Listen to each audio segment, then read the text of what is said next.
Lockdown लग गया, Covid आ गया, दुकानें बंद हो गई सारी, तो 10,000 रुपए लिए पहला शेयर जो खरीदा टीवी में देख के पहली बार में लॉस हुआ। डर लगा कि अब नहीं करते, छोड़ो। तो ऐसा था कि चलो एक्सपेरिमेंट तो करना ही है, कुछ ना कुछ तो एक्सप्लोर करना है इसके अंदर। ये सोचा था कि कितना कैपिटल है जो मैं लेके आया हूँ उतना गवाने के लिए। 2008 में पापा ने कुछ काम किया था मार्केट में, अराउंड 1.5 लाख रुपए उस अकाउंट में थे, ऑलमोस्ट 10,000 बन गए। थोड़ा वो छोटे कैपिटल के साथ ट्रेडिंग कर रहा है और धीरे धीरे कैपिटल को बढ़ा रहा है। 17 लाख रुपए के आसपास डाली थी 2022 में। 2022 में जब कैपिटल डाली उस टाइम पे मार्केट का सिनेरियो थोड़ा गड़बड़ था। आर्टिकलशिप ने तो नहीं किक करवाया लाइफ का डिसीजन? नहीं, ऐसा नहीं हुआ था। एक्चुअली क्या हुआ था कि 2020 का टाइम था एंड मेरी ग्रेजुएशन का 3rd ईयर चल रहा था। ओके। लॉकडाउन लग गया, कोविड आ गया, दुकानें बंद हो गई सारी। मेरी फादर की दुकान है कपड़े की, तो फादर भी घर पे ही रहते थे। तो साथ में बैठ के ये थॉट आया, ताऊ जी भी बोल रहे थे कि स्टॉक मार्केट का कुछ चल रहा है ऐसे ऐसे, तो सारे ही करने लग गए थे। हाँ सारे करने लग गए थे। तो थॉट आया कुछ ऐसे कि कुछ करते हैं मार्केट्स के अंदर। तो अकाउंट क्रिएट किया, 10,000 रुपए डाले, 10,000 रुपए से काम चालू किया। किससे लिए 10,000? ताऊ जी या पापा से? नहीं, पापा से ही। जो पापा स्टार्टिंग से सपोर्टिव है बहुत ज्यादा। अच्छा। और पापा ने ही बोला था कि चलो स्टार्ट करते हैं। अच्छा। हाँ, तो 10,000 रुपए लिए पहला शेयर जो खरीदा टीवी में देख के, वैसे खेल कर खरीदा, पहली बार में लॉस हुआ। टीवी पे देख के किया ना? हाँ, CNBC आवाज पे सुबह सुबह 7 बजे एक प्रोग्राम आता था। नाम भी बताई दो, लोगों को पता लग जाएगा कि क्या नहीं देखना चाहिए। तो वहीं से देख के बाई सेल स्टार्ट किया और पहले ही शेयर में ऐसे खेल कर मैं लॉस किया। लॉस बहुत ज्यादा नहीं था, मतलब अराउंड 2-2.5 हजार के आसपास का लॉस था। वैसे काट दिया उसी टाइम काट दिया था, 2 दिन बाद ही। डर लगा कि अब नहीं करते, छोड़ो। हाँ, डर लगा कि ये क्या हुआ अचानक से, और फिर थोड़ा सा ऐसा लगा कि रुक जाते हैं, नहीं करते हैं, जो कर रहे हैं वही करते हैं, नहीं करते हैं ऐसा। बट कोविड का टाइम था, सब खाली थे, तो ऐसा था कि चलो एक्सपेरिमेंट तो करना ही है, कुछ ना कुछ तो एक्सप्लोर करना है इसके अंदर। तो धीरे धीरे से मतलब कंपनीज पे रिसर्च चालू की कि कैसे करते हैं कैसे नहीं करते हैं। थोड़ा यूट्यूब से देख के सीखा। काफ़ी सारे यूट्यूबर्स थे उस टाइम पे, आप भी थे, एंड काफ़ी सारी उस पर देख के और देखा कि किसकी स्ट्रेटजी ठीक है, क्या करना चाहिए क्या नहीं करना चाहिए।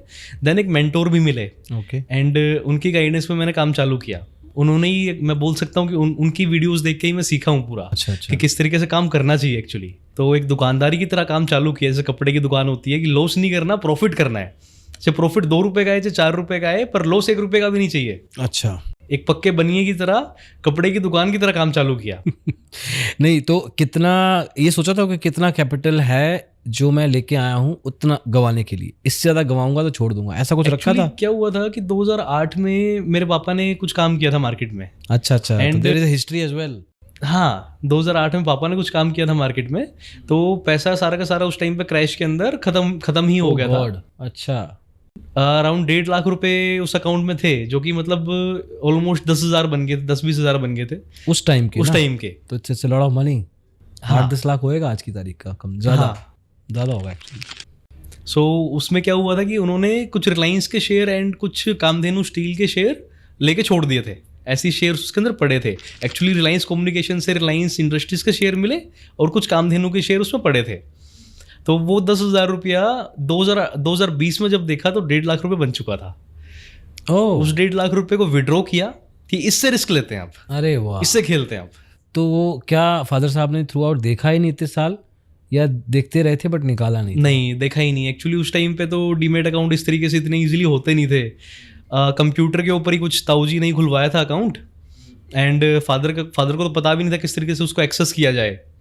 उसका एक्सेस भी हमारे पास नहीं था। सो उसके बाद किसी ब्रोकर को पकड़ा, उसको बोला कि इसमें हमारी ईमेल आईडी एंड पासवर्ड, डीमेटलाइजेशन करवाया, वो सब कुछ किया, एंड उसके बाद 1.5 लाख रुपए उस अकाउंट से निकले बाहर।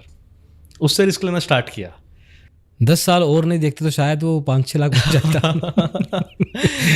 नहीं बट चलो ठीक है, दैट्स अ गुड पॉइंट के जो पैसा, नया पैसा नहीं लगाया मार्केट में, जो एग्जिस्टिंग पैसा मार्केट ने ही दिया था उसी को ही वापस यूज़ करना शुरू किया। तो चलो डायरेक्शन तो मिल गई कि चलो कुछ ना कुछ करेंगे। अभी करियर वरियर तो नहीं सोचा होगा, बट ये सोचा होगा कुछ ना कुछ देखते हैं क्या है, फ्री बैठे हैं। हाँ, शायद कुछ एक्स्ट्रा पैसिव इनकम बन जाए, स्ट्रीम बन जाए। उस हिसाब से वैसे बहुत लोगों ने किया है। बहुत लोगों ने पैसा नहीं कमाया है, लेकिन काफ़ी लोगों ने किया। तो इस चीज़ में कैपिटल को लेके या एनालिसिस को लेके या टाइम फोकस को लेके क्या चेंजेस किए अगले 6 महीने साल में?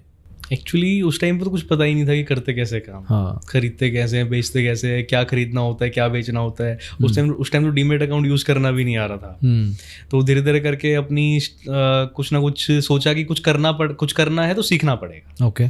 सीखने पे टाइम काफ़ी ज़्यादा इन्वेस्ट किया मैंने। रात भर बैठ के मैंने वीडियोस देखी हैं यूट्यूब पे अच्छा। कि कैसे काम करना है कैसे नहीं करना। उस टाइम मेरे को लगता था कि चार्ट्स का कोई यूज़ ही नहीं है, चार्ट्स देख के तो कोई फ़ायदा ही नहीं है, चार्ट्स तो ऐसे ही बन जाते हैं और सब कुछ फंडामेंटल्स ही होता है। Of course. एक सोच ही डेवलप हो गई थी मेरे अंदर। तो फिर धीरे धीरे करके जो मेंटोर मेरे मिले उनसे कुछ चीज़ें सीखने को मिली, तो फिर समझ में आया कि टेक्नो फंडा प्रो सबसे अच्छी है।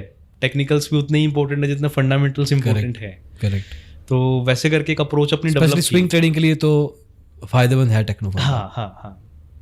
तो वैसे ही एक अपनी अप्रोच डेवलप की कि इस तरीके से हमें काम करना है, इस तरीके के शेयर खरीदने हैं, इस तरीके की काम करना है, ऐसे ऐसे स्ट्रेटेजीज ना डेवलप की थोड़ी सी। पता है क्या होता है पार्थ, सीरियस जो होता है ना इंसान ट्रेडिंग में, वो तब पता लगता है कि उसने दो चीज़ों में से एक चीज़ होती है, या तो उसने टाइम डिवोट करना शुरू कर दिया है और वो सिर्फ यही करे जा रहा है और थोड़ा बहुत छोटे कैपिटल के साथ ट्रेडिंग कर रहा है और धीरे धीरे कैपिटल को बढ़ा रहा है बेस्ड ऑन द रिटर्न्स और बेस्ड ऑन द लर्निंग्स। दूसरा, सीख तो रहा ही है लेकिन वो एक अच्छा खासा कैपिटल भी लेके आया है, उससे सीरियसनेस पता लगती है कि समझ में आ गया है, मैं उस स्टेज से भी गुजर चुका हूँ जो छोटे कैपिटल वाली है। Now I want to just increase my capital and funds and see कि मैं परसेंटेज लेवल पे अपने आप को, अपने फंड्स को कैसे इंप्रूव करूँ। वो टाइम कब आया जब you were into that stage जहाँ पे अपना फंड इंक्रीज करना शुरू कर दिया था। आई एम प्रीटी श्योर कि घर वालों से ही हेल्प लिया होगा शुरू में, क्योंकि तुम काम नहीं कर रहे थे। तो वो टाइम कब आया? फंड तो घर वालों से ही आया। 2022 में वो टाइम आया जब काफ़ी सारा पैसा इन्फ्यूज़ करना चालू किया। कितना पैसा? 2022 में अराउंड 17-18 लाख रुपए इन्फ्यूज़ किए होंगे। अब ये सारा पैसा ऑब्वियसली 1-2 साल फादर साहब ने देखा होगा, बच्चा पढ़ाई कर रहा है, मेहनत कर रहा है, कुछ ना कुछ रिटर्न भी ला रहा है। हाँ, ये इतना कॉन्फिडेंस ला पाए थे फैमिली में? हाँ, उनको मतलब ऐसा है कि कुछ ना कुछ कर लेगा, कुछ ना कुछ कर ही लेगा। जैसे मैंने बताया कि मैं प्लान्ड तो हुई नहीं, तो मैं गिरता पड़ता कुछ ना कुछ कर ही लेता हूँ। जैसे कि मेरी तो उम्मीद भी नहीं थी कि 10वीं क्लास पास कर लेगा या 12वीं क्लास पास कर लेगा, तो गिरता पड़ता कुछ ना कुछ कर लिया। तो वैसे ही कि यहाँ भी गिरता पड़ता कुछ ना कुछ कर लेगा। तो उस टाइम पे कैपिटल डाली, फादर ने कैपिटल डाली उस टाइम पे 15-16 लाख रुपए, 17 लाख रुपए के आसपास डाली थी 2022 में। फिर वहाँ से करते कैपिटल बढ़ती गई, रिटर्न भी बढ़ता गया। 2022 में जब कैपिटल डाली उस टाइम पे मार्केट का सिनेरियो थोड़ा गड़बड़ था।